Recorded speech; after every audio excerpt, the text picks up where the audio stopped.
താമസിക്കുന്നത് ഒരേ വീട്ടിൽ, ഭക്ഷണം കഴിക്കുന്നത് ഒരേ മേശയ്ക്ക് ചുറ്റുമിരുന്ന്. പക്ഷേ പരസ്പരം ഒന്ന് പുഞ്ചിരിച്ചിട്ടോ മനസ്സ് തുറന്നൊന്ന് സംസാരിച്ചിട്ടോ ദിവസങ്ങളോ മാസങ്ങളോ ആയിരിക്കുന്നു. ഇങ്ങനെ എത്രയോ കുടുംബങ്ങളും ദമ്പതികളുമുണ്ട് നമുക്ക് ചുറ്റും.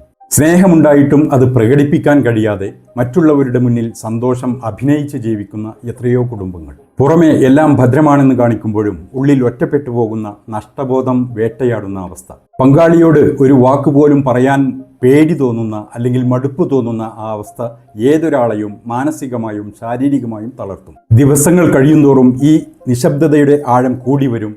അത് രണ്ട് മനസ്സുകൾക്കിടയിലുള്ള അകലം കൂട്ടിക്കൊണ്ടേയിരിക്കും. ജീവിത സൗകര്യങ്ങൾക്കോ ആരോഗ്യത്തിനോ ഒന്നും കുഴപ്പമില്ലെങ്കിൽ പോലും ജീവിതം മാത്രമില്ല എന്ന അവസ്ഥ. ഒന്ന് മനസ്സ് തുറന്ന് സംസാരിച്ചാൽ, പരസ്പരം കേൾക്കാൻ തയ്യാറായാൽ തീരുന്ന പ്രശ്നങ്ങളെ പലപ്പോഴും ഉണ്ടാകുകയുള്ളൂ. എങ്കിലും കുറ്റബോധവും ഈഗോയും ഇടുങ്ങിയ മനസ്സും അതിന് സമ്മതിക്കില്ല. ഇവിടെയാണ് കൗൺസിലിങ്ങിന്റെ പ്രസക്തി.